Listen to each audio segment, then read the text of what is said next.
There was never a time in my life that I didn't know Christ, though there were times I felt hated by him or deserted. I went to church because I had to, not because I wanted to. And as soon as I left home, I quit going. Less than a year after meeting my husband, we were married in the church that I grew up in. Fast forward 4 years, and we started trying to get pregnant with no results. After a year, we started fertility drugs, and eventually we had success. The joy was short-lived.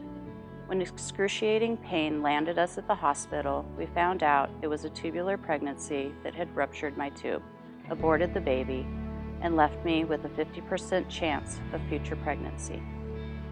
This began a downward spiral. I was severely depressed, hated God, and started numbing my feelings with alcohol.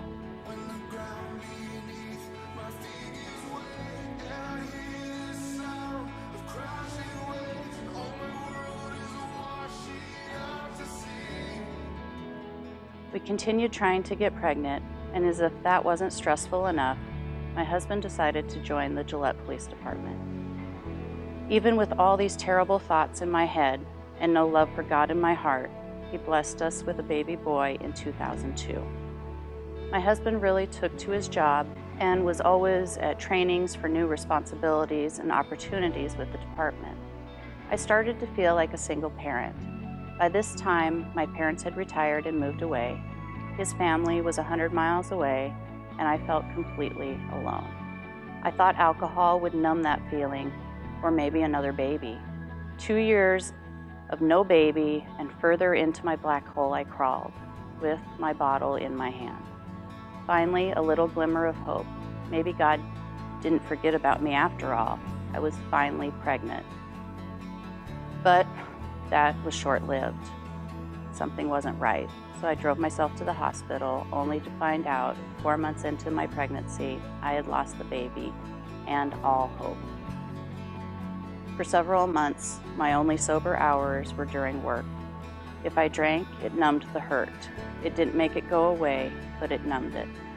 I would stop drinking for a couple weeks at a time until we found out that we weren't pregnant, and then I would drink for a couple more weeks until it was time to try again.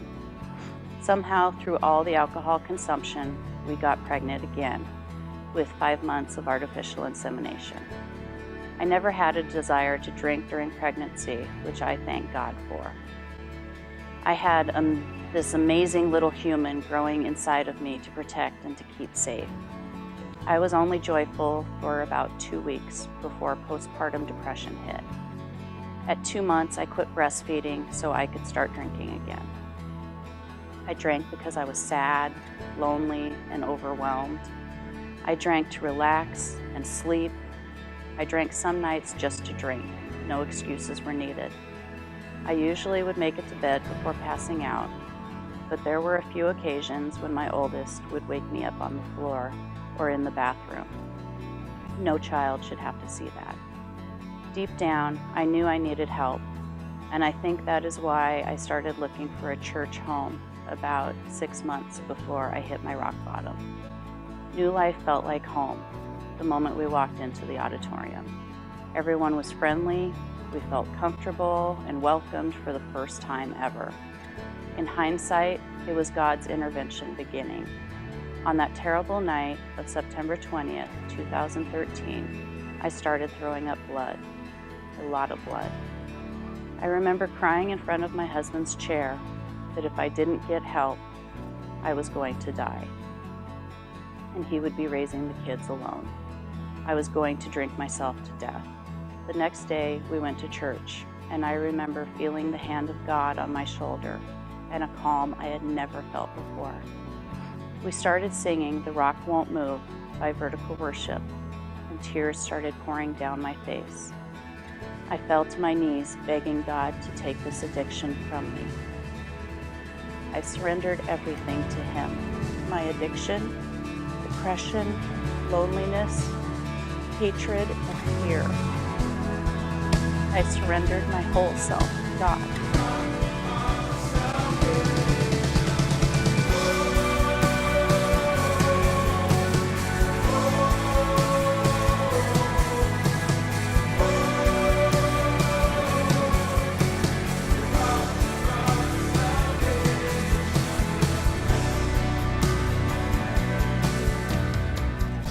finally understood that I couldn't do it alone.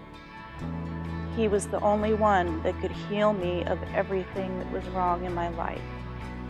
I had received a thirst for His Word and promises that replaced my thirst for alcohol. I didn't need alcohol anymore. I needed God. I had learned to let God take care of it. Let God lead me. Let God have full control of my whole heart.